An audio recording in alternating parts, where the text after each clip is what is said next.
Hello everyone at welcome back sa aking YouTube channel. Today ay hindi tungkol sa Lego. So, samahan niyo akong i-unbox itong Insta360 Ace Pro. Huwag na nating patagalin at i-open na natin.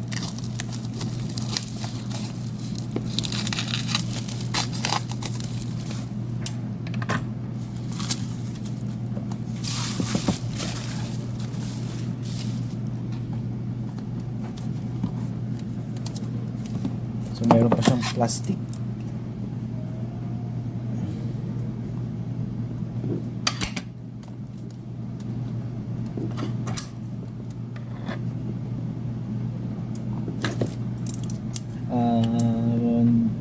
Hindi ko alam kung paano siya buksan.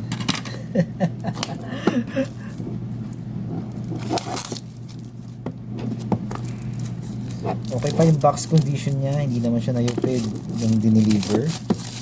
In-order ko pala ito online at so far maganda naman yung box condition. So paano ba to? Hihilain ba? Hindi siya hihilain. Oops, hindi. Meron siya dito. So bago natin pala buksan, ito yung kanyang mga details sa gilid.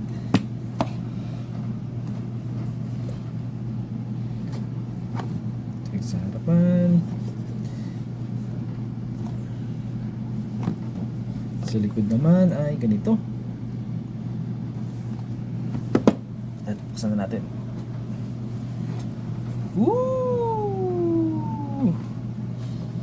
Woo, ganda.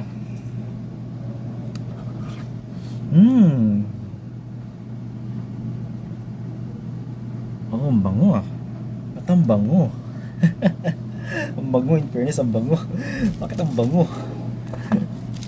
Hindi lang natin. Patungan natin dyan. At ito yung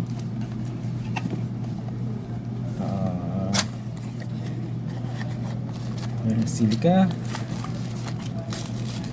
So meron ditong ito yung pinaka charging cable nya. At ano to?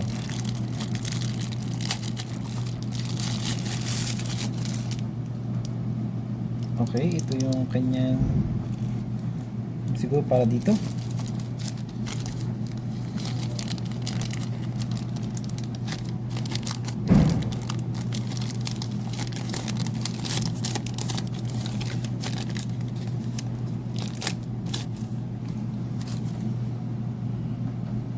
Oh. Meron siyang naka-mark dito na Insta360 Type C siya, Type C. Ganoon din to, meron siya nakalagay na Insta360. At ito naman ay the best na hulog. Huwag mo tamaan yung camera lens. Oh, okay. So ito yung pinaka parang mount nya. Nice. So ano pa meron sa loob? Oops, merong sticker. Nice. Magagamit natin. Magagamit yan. Merong mga safety guidelines sa iba't ibang lengguwahe siguro. Yup. Sa iba't ibang lengguwahe.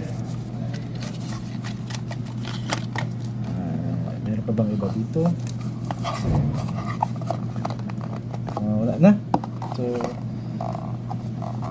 yup. Yun na lang ibang nasa loob. Meron din siyang konting instructions dito.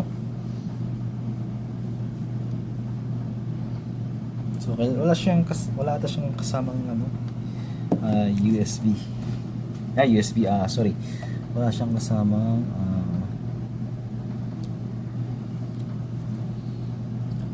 ano siya, wala siyang external battery, parang built-in na pala ito. So, ganito pipindutin. So, wala siyang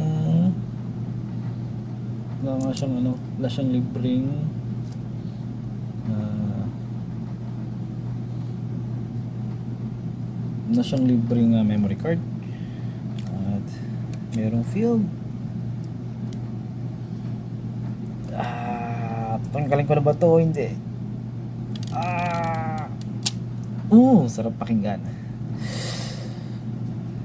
So, kailangan ko na rin tanggalin to. Sarap pakinggan. Meron pa. Yes. At yung pinaka lens, meron dito nakalagay na Leica. Nice. Napaka-premium naman ang pakiramdam nito. Hindi siya mabigat, hindi siya totally mabigat. Hindi rin siya sobrang gaan. Ang sarap, ang gandang hawakan.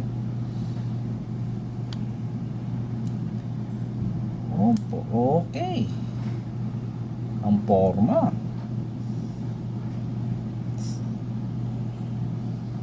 Pwede rin siya tanggalin. May nakakatago ba rito sa likod? Itong part na to. Kailangan ko ba? May gagawin ba sa part na to?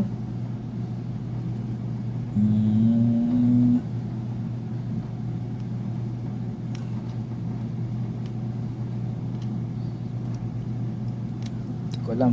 Oops.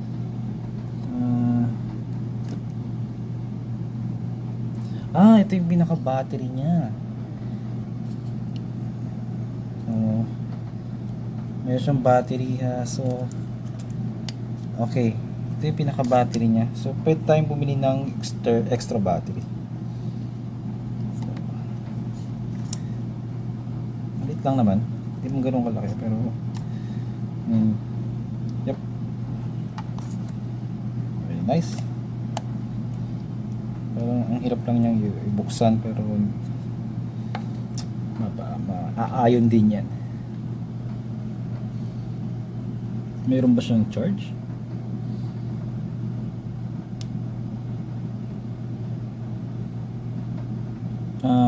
Nope, drain yung battery niya kaya hindi natin pwedeng i-operate. Try lang natin kung fit to. Kailangan mo siyang i-press dito. Oops! Grabe oh! Grabe ang pagka-magnet! Hindi siya biro. Hindi siya biro. Malakas yung magnet. Kailangan may tumunog. Wow! Solid. Ang ganda. Pwede rin natin subukan na dito.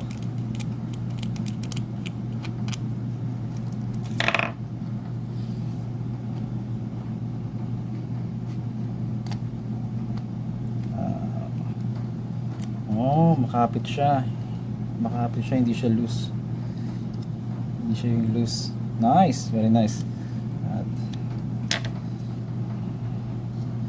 dito yung charging port, dito rin yung kanyang memory card.